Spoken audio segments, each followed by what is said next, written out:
भाग लो ट्रेन की पिशाचनी। पिछले भाग में आपने देखा कि मयूरी और नील सदियों के फासले मिटाकर एक हो जाते हैं। अब आगे मयूरी और नील आज हर फासले को मिटाकर एक हो गए हैं और इसी तरह एक दूसरे में खोए दोनों की आंख लग जाती है। अब जब दोनों की नींद खुलती है तो सुबह हो चुकी है। अब मयूरी नील के लिए भोजन का प्रबंध करती है। नील उसे अपने साथ खाने को कहता है तो मयूरी मुस्कुराने लगती है और कहती है, नील, शायद तुम भूल रहे हो कि मैं कोई जिंदा इंसान नहीं बल्कि एक रूह हूँ। मुझे ना तो भूख लगती है ना ही प्यास। अब नील ये बात सुनकर कुछ मायूस हो जाता है और कहता है, कुछ पलों के लिए तुम्हारे अस्तित्व को भूल गया था, लेकिन अब सब याद आ गया। काश कि तुम भी मेरी तरह एक इंसान ही होती, तो कम से कम मैं इस जन्म में तो तुम्हें पा लेता।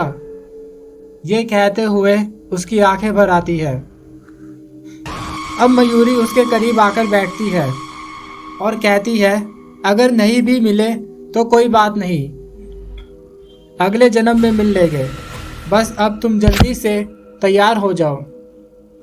अभी तो हमें बहुत लंबी लड़ाई लड़नी है उस पिशाचनी से। जाओ जाकर स्नान कर लो, वही तुम्हारे लिए कपड़े भी रखे हुए हैं।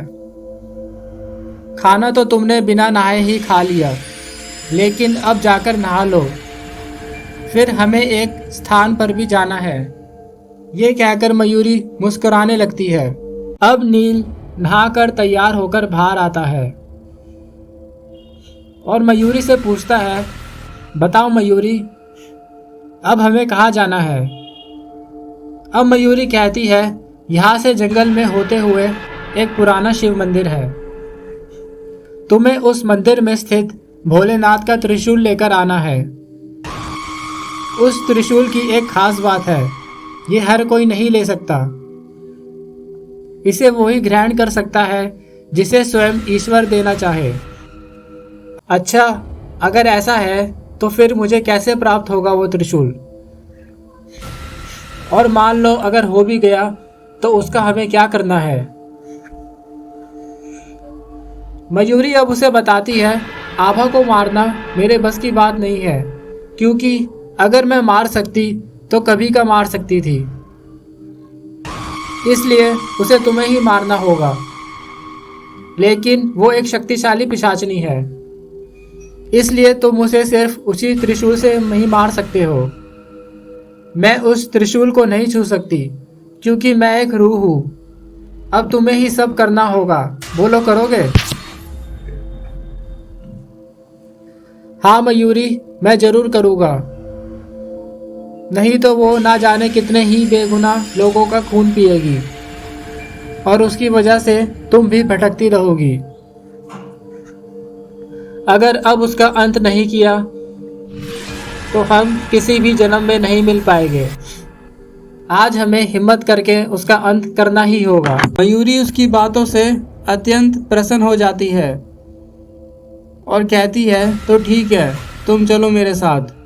अब मयूरी और नील एक साथ उस कुटिया से निकलकर भयानक जंगलों में चल देते हैं। दूसरी ओर आभा जान चुकी है कि नील मयूरी के पास चला गया है, इसलिए अब वो अपने महल में इधर से उधर गुस्से में घूम रही है। गुस्से में उस पिशाचनी का चेहरा और भी ज्यादा भयानक हो चुका है और उसकी आंखें भी बहुत बड़ी बड़ी हो गई है। वो अब महल के बगीचे में जाती है और देखती है कि कुछ खरगोश वही खेल रहे हैं। आभा इस समय इतनी अत्यधिक क्रोध में है कि कोई भी डर जाए। वो अब गुस्से में एक खरगोश के बच्चे को उसके कानों से उठा लेती है और अब वो दर्द की वजह से तड़पने लगता है। लेकिन आभा को उस नन्हे जानवर पर जरा भी रहम नहीं आता और वो उसे जिंदा ही निगल जाती है। उसके मुंह से खून टपक रहा है और उसके दांत भी खून से सने हुए हैं। इस समय वो पिशाचनी जोर जोर से गुस्से में दहाड़ रही है और इतनी भयानक लग रही है कि कोई भी देखकर डर जाए। अब उसकी भयानक आवाज से चारों तरफ कोहराम मच जाता है और महल भी हिलने लगता है। तब भैरवानंद और उसकी पत्नी शलाका उसके पास आते हैं और भैरवानंद उससे इतने गुस्से का कारण पूछता है। आभा अब गुस्से में कहती है, मुझे नील चाहिए। अब भैरवानंद कहता है, तुम चिंता मत करो बेटी, मेरे रहते नील कभी तुमसे अलग नहीं होगा। ये कहकर वो ध्यान लगाकर देखता है तो उसे मयूरी और नील जंगल में जाते हुए दिखते हैं। उसे समझने में जरा भी देर नहीं लगती कि वो कहाँ जा रहे हैं। अब वो शलाका और आभा को भी बताता है कि वो दोनों त्रिशूल लेने जा रहे हैं। अब शलाका कहती है, मैं जाऊंगी और नील को लेकर ही लौटूंगी। जब तक आप यहाँ आभा को संभालिए, कहीं गुस्से में कोई अपना ही नुकसान न कर बैठे। भैरवानंद कहता है, उत्तम विचार है, तुम जाओ। अगर तुमसे नहीं कुछ हुआ तो मैं तुम्हारी मदद को पहुंच जाऊंगा। जाओ तुम शलाका। शलाका अब एक पंछी का रूप लेती है और उड़ जाती है। उसने सफेद रंग के एक सुंदर पक्षी का रूप लिया है, लेकिन चेहरा एक आकर्षित और सुंदर लड़की का ही रखा हुआ है। अब वो घने जंगल में जाकर एक पेड़ की टहनी पर बैठ जाती है। देखने में भी बहुत आकर्षित और सुंदर लग रही है।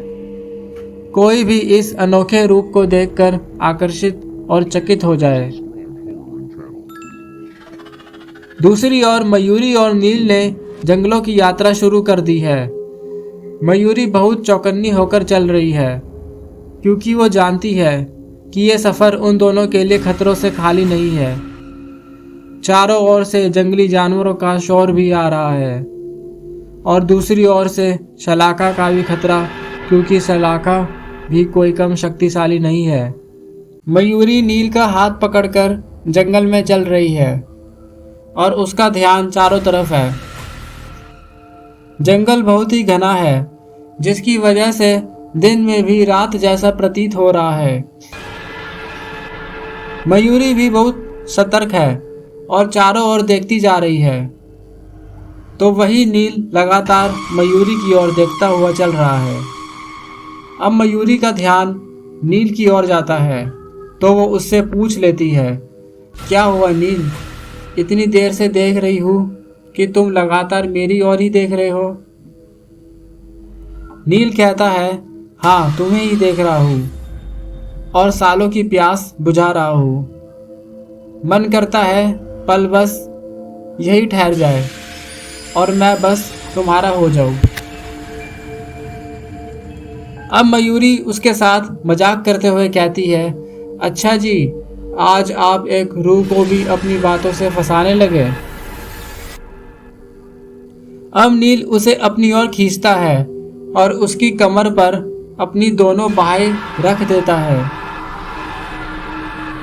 जब सामने इतनी खूबसूरत रूह खड़ी हो तो मन तो खुद ब खुद ही बहक जाएगा ही। ये कहकर वो जैसे ही उसके करीब आने लगता है तो वो उसे खुद से दूर करते हुए कहती है, अच्छा जी, आज मुझ पर प्यार आ रहा है। और जब वो ट्रेन वाली पिशाचिनी सामने थी तो मेरी ओर देखा तक नहीं, तब कहाँ गया था तुम्हारा प्यार। अब नील थोड़ा शर्मिंदा होते हुए कहता है, अब भूल भी जाओ उस बात को मयूरी, बस अब तो सिर्फ तुम्हारा ही हूँ। ये कहकर वो मयूरी के गले लग जाता है कि तभी मयूरी को ऐसा लगता है जैसे कोई बड़ा सा पंछी उनके सिर के ऊपर से उड़कर गया हो। मयूरी नील से अलग होकर चौकन्नी हो जाती है और चारों ओर देखने लगती है। नील उससे पूछता है, क्या हुआ मयूरी? मयूरी उसे कहती है, कोई है जो यहाँ है लेकिन अभी दिखाई नहीं दे रहा है। ये कहकर वो हर दिशा में देखने लगती है। अब शलाका अपना जादू चलाना शुरू कर देती है और उनके चारों ओर से भयानक भयानक आवाज़ें आने लगती है। अब नील भी समझ जाता है कि कोई उनके आसपास ही है। तभी शलाका आधे पंछी और आधे इंसानी रूप में उन दोनों के सामने आ जाती है। अब वो कहती है, मयूरी, तुम चाहो तो भी उस मंदिर तक मैं तुम्हें नहीं जाने दूंगी, इसलिए अगर अपना भला चाहती हो तो नील को आभा के पास ले दो। कहती है, तुम्हें जो करना है कर सकती हो, लेकिन मैं अपने नील को कभी भी उस पिशाचनी के पास नहीं जाने दूंगी। अब शलाका कहती है, जैसी तुम्हारी इच्छा, और अब पक्षी से एक भयानक सा जानवर बनकर मयूरी पर वार करने के लिए आती है। मयूरी भी उससे लड़ने के लिए एक भयानक सा रूप ले लेती है और दोनों आमने सामने होती है। कुछ देर तक दोनों में भयंकर युद्ध चलता है, जिसमें कभी मयूरी शलाका पर भारी पड़ती है तो कभी शलाका मयूरी पर। इस तरह दोनों का भयंकर युद्ध चल रहा है। अब इस तरह युद्ध होते हुए देख शलाका गुस्से में नील की तरफ बढ़ती है और उसे अपने भयानक सींगों से मारने के लिए दौड़ती है। अब उसके नील तक पहुंचने से पहले ही मयूरी उसके सींग ही तोड़ देती है और इस तरह तड़पते हुए शलाका अपने असली रूप में आकर जमीन पर गिर जाती है। अब मयूरी कुछ मंत्र पढ़ने शुरू कर देती है। उन मंत्रों की शक्ति से शलाका तड़पने लगती है। अब मयूरी उसके सिर पर हाथ रखकर कोई मंत्र पढ़ती है, जिससे कुछ ही समय में उसका शरीर पिघल कर राख हो जाता है। इस तरह शलाका का अंत हो जाता है। अपनी समाधि में लीन भैरवानंद को भी वही बैठे हुए पता चल जाता है कि शलाका नहीं रही। तो गुस्से में अब वो मयूरी का अंत करने के लिए खुद ही चल पड़ता है।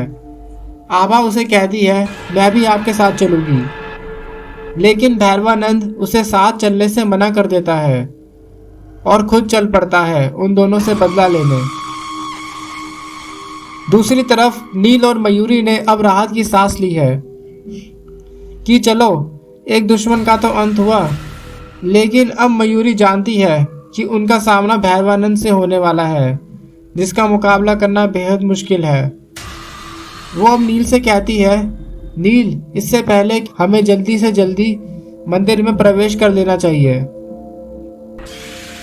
ये कहकर वो अब नील का हाथ पकड़कर तेजी से मंदिर की ओर दौड़ने लगती है। रास्ता बहुत ही भयंकर और टेढ़ा मेढ़ा भी है। मंदिर के करीब पहुंच जाते हैं। अब उन्हें दूर से मंदिर दिखने लगा है। इससे पहले दोनों मंदिर के और करीब आते भैरवानंद के जादू से जंगल में हर तरफ से सियारों की रोने की आवाज आने लगती है। उनके चारों तरफ बड़े बड़े चमगादड़ घूमने लगते हैं, पर एक भयंकर चुड़ैल घूम रही हो। वो इतनी भयानक है कि कोई भी डर जाए देखकर।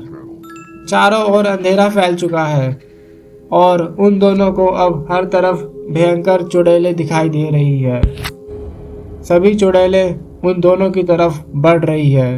भैरवानंद के जादू से मयूरी और नील को चारों ओर से चुड़ैलें घेर लेती है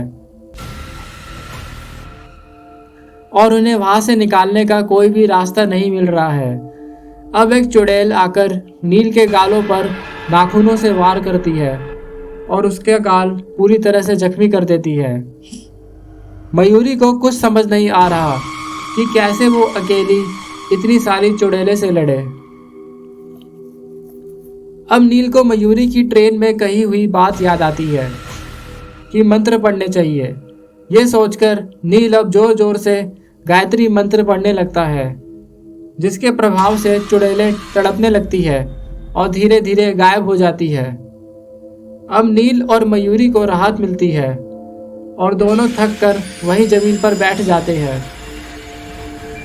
दोनों की ही थकान से धड़कनें बढ़ी हुई है। अब मयूरी कहती है, नील, इतनी सारी चुड़ैलें का तो मुझे भी समझ नहीं आया कि कैसे मुकाबला करूं।